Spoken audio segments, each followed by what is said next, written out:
Hola, ¿cómo les va? Bienvenidos a otro programa de diagnóstico y debate. Vamos a comenzar hoy con el licenciado Gabriel Sánchez Cini, que es director ejecutivo del Instituto Nacional de Educación Tecnológica del Ministerio de Educación y Deportes de la Nación. Así que un tema realmente interesante que tiene que ver con la capacidad del hombre, capacidad 2020 es el título, y las políticas que existen en este sentido respecto de la educación técnica profesional. Así que, gracias por estar. Gracias a usted. Vamos a ver y meternos un poco en este tema tan especial, no tan particular. Sobre todo por la capacidad y la preparación de que hay muchos talentos en Argentina, pero hay que rescatarlos, ¿no? Exactamente. Hay que rescatarlos y potenciarlos. Fundamentalmente. Y esto se ve muy impactado con los cambios que se están viendo en el mercado laboral, como hablábamos con usted antes de empezar el programa. Creo que el aluvión enorme de tecnologías y de nuevas innovaciones que están irrumpiendo en la mayoría de los sectores de la economía global y también de la economía argentina, están produciendo un cambio muy fuerte en el mercado laboral. Hoy más del 70% de los empleos requieren algún uso de tecnología. A diferencia de jóvenes hace 40, 50 años, los jóvenes de hoy van a cambiar probablemente entre 10 y 15 veces de trabajo. Muchos trabajos hoy no existen. Hace 10 años no existía coordinador de redes sociales como empleo. Hoy cualquier institución que se preside tal tiene un coordinador de redes sociales, de Facebook, de Twitter, de Snapchat, de Instagram. Entonces, creo que están cambiando mucho las demandas por habilidades y capacidades que está teniendo el sector socioproductivo.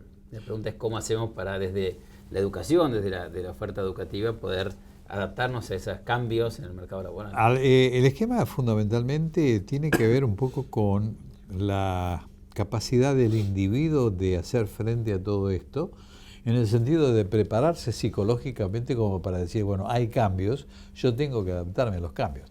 Un segmento de la población. Hay otro segmento que ya está imbuido de todo esto y ya naturalmente lo hace.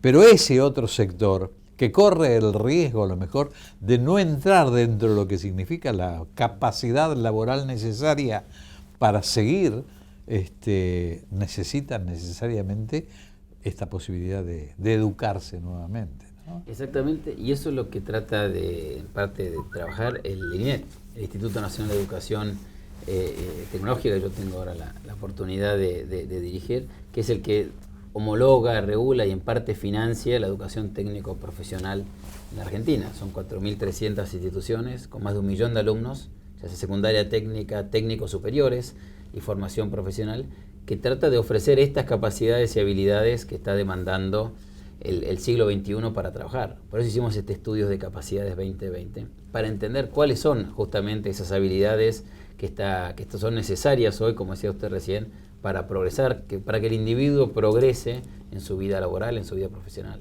¿Y a qué conclusiones se está llegando? Es decir, ¿cuál es el análisis que están haciendo? Bueno, hay conclusiones muy interesantes. Hay una demanda muy fuerte por la educación técnica. O sea que es interesante para nosotros trabajando en el sector, que el sector socioproductivo le interesa la capacidad técnica, la capacidad de electricista, de electromecánica o de enfermería, para poner un tema, si uno quiere, menos tecnológico, pero que también es muy necesario en la Argentina. Hacen falta también más enfermeras y enfermeros. Y cuando uno le pregunta a la empresa qué necesita hoy, habla de esas cosas, ¿no? Necesito alguien de informática, alguien de electromecánica, de electricista, o algunos sectores necesito más enfermería. Ahora, cuando uno le pregunta qué necesita en el 2020, enseguida pasan a capacidades blandas, como usted mencionaba antes, ¿no? Necesitan trabajo en equipo, o sea, gente que sepa trabajar en equipo, gente que sepa gestionar conocimiento a través de herramientas tecnológicas. O sea, cosas que a veces no lo enseñamos en la educación formal. Necesita gente que sepa abstraer problemas, gente con responsabilidad y compromiso. El sector socioproductivo empieza a hablar de capacidades blandas, capacidades socioemocionales, como se lo llama ahora, y no tanto de las técnicas.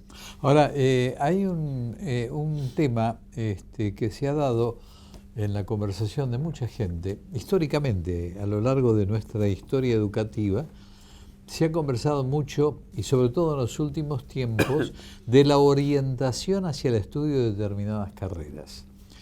Y y se ha dejado de lado mucho el asunto de los oficios. Entonces me da la impresión que con esta evolución que estamos teniendo, todos los componentes, tanto de oficios como de carreras históricas, todas requieren esta adaptación a la tecnología nueva. Entonces, este amalgamar de cosas es un trabajo arduo y realmente muy importante por el que están haciendo ustedes, ¿no? Yo creo que sí, usted tiene razón. Casi todas las carreras necesitan tener alguna vinculación, me parece, más cercana con el mundo del trabajo actual. Si bien es cierto que uno educa para la ciudadanía, para vivir en democracia, para vivir en comunidad, también educa para el mundo del trabajo. En ese componente de educación es importante que miremos el mundo del trabajo actual y miremos un mundo del trabajo mucho más cambiante que por ahí hace 40, 50 años. Absolutamente. Ese individuo tiene que tener capacidad de adaptarse al cambio, tiene capacidad de aprender a aprender.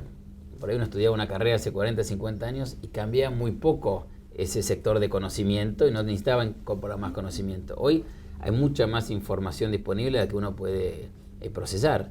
Entonces, ¿cómo hace para uno seguir aprender? ¿Cómo le enseñamos a los jóvenes que aprendan a aprender? Tal vez lo más importante que uno podría dejarle como legado a un joven cuando sale de una institución educativa es que tenga esa capacidad de seguir aprendiendo y esa curiosidad intelectual de seguir perfeccionándose. Me parece, sí. Eso en un mundo cambiante es fundamental. Tanto como era antes, pero más me parece ahora por esta variación que tiene el sector laboral. Me da la impresión que esto que estamos conversando tiene mucho que ver un poco con la posibilidad de crear toda esta necesidad de aprender por el conocimiento y de aprender por incorporar, ¿no? Exacto.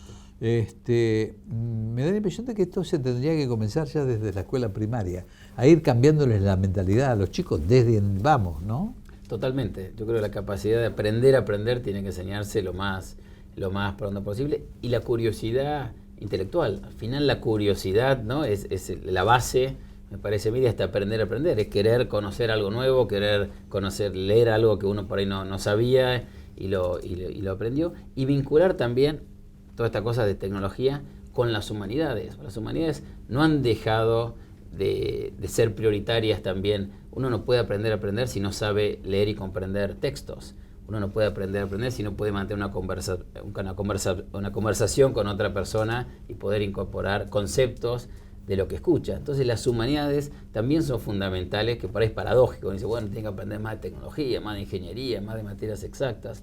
Sí, pero las humanidades siguen teniendo un rol muy relevante, aunque el mundo es mucho más tecnológico y mucho más digital de lo análogo que era hace 50, 60 años. Ahora, lo que yo pienso, y que tiene que ver con esto que estamos conversando, es que los planes de estudio tienen que a lo mejor tienen que modificarse. Los que van a enseñar tienen que aprender también, porque evidentemente están todos inmersos en esta vorágine tan particular. Y entonces la preparación del que va a enseñar también tiene que adecuarse a las épocas actuales.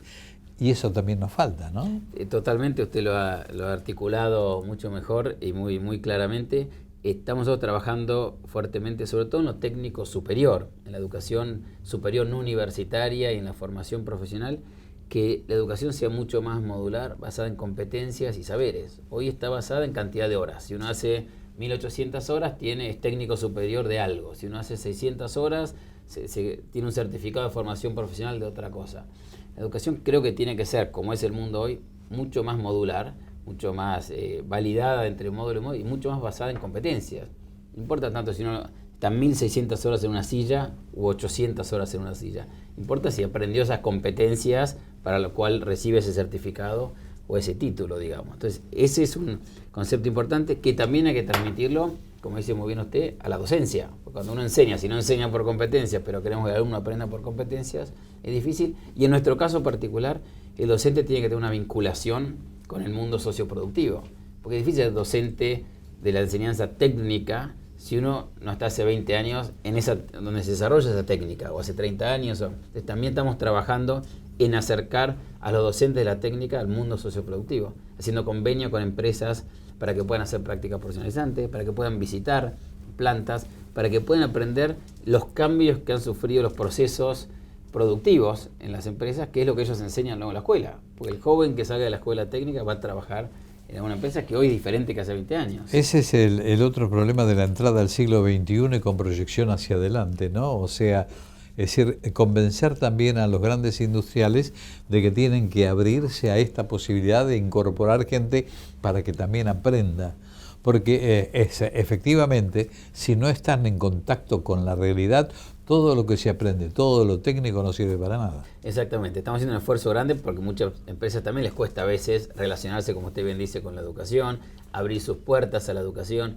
Todos nos quejamos que la educación no funciona bien, pero cuando sentamos en la misma mesa, nadie está muy dispuesto a ceder y acercar posiciones, ¿no? Entonces también el sector empresario tiene que hacer un esfuerzo en abrir sus puertas a los alumnos a través de prácticas profesionalizantes, a los docentes y a la oportunidad de diálogo y entender cómo se está preparando a los jóvenes en el sistema educativo formal.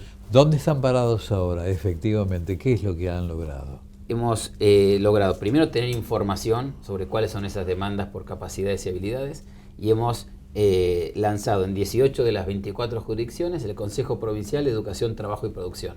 Nos hemos reunido con más de 500 representantes del sector productivo para preguntarles qué están necesitando para poder orientar la educación. Es un logro importante de los primeros meses de gestión. Hemos pasado una resolución importante también, que era la 175, que va a ayudar a mejorar mucho la inversión del fondo de INET con las provincias. Todo este sistema de educación técnico profesional lo manejan las provincias, las 24 jurisdicciones, o sea que nuestro intercambio y nuestro trabajo desde el INET con las provincias es fundamental. Entonces estamos avanzando mucho en estar más cerca, en ser más efectivos en cómo otorgamos el dinero, así que eso está. Y hemos avanzado mucho en promover la educación técnica, la formación profesional entre jóvenes en contexto de encierro. Muy importante que la gente que termina en alguna cárcel pueda educarse mientras que está en la cárcel para salir con habilidades y no rescindir en el crimen. Y lo mismo en personas con discapacidad, que es otra normativa importante que hemos pasado, para expandir la formación profesional a jóvenes y jóvenes adultos con discapacidad en Argentina. La verdad, me encanta el tema. Y lo último tiene que ver un poco con esta actitud. Gracias a Dios en el país se están creando gran cantidad de universidades y están enfocando su enseñanza en las distintas disciplinas que tienen que ver mucho con esto que estamos conversando. Entonces esto de la posibilidad de universalizar lo que están haciendo ustedes me parece brillante como para alcanzar esos objetivos. Exacto, y ahí tenemos que trabajar también con mayor articulación con la universidad. Pues doctor, una persona que hoy se gradúa de una escuela técnica y de un técnico superior en electromecánica, hace 10 años de enseñanza, si quisiera hacer ingeniería electromecánica debería empezar otra vez su carrera. Entonces, eso no tiene sentido porque desalienta al joven a seguir estudiando carreras postsecundarias. Entonces ahí estamos trabajando fuertemente con la Secretaría de Política Universitaria para que haya validez entre lo superior universitario y lo universitario, como pasa en la mayoría de los países del mundo, que uno hace 2 años y después tiene un certificado y después termina una licenciatura universitaria. Entonces ahí estamos avanzando mucho en que haya más fluidez y validez entre niveles educativos. Mi estimado Gabriel, gracias por venir, ha sido un gusto y por lo menos nos hemos enterado de muchas cosas más y las cosas que están haciendo. Muchas gracias, doctor, gracias por la oportunidad. Por favor, hasta cualquier momento. Gracias. Y ya volvemos. La salud es una condición básica para el desarrollo equitativo e inclusivo. Somos 10.000 centros de diagnóstico y tratamiento médico, 15.000 profesionales y 50.000 trabajadores en todo el país. CADIME, Cámara de Instituciones de Diagnóstico Médico. www.cadime.com.ar. La formación en gestión es la llave del progreso de las personas, las empresas y las naciones. Fundación DPT, potenciamos el talento.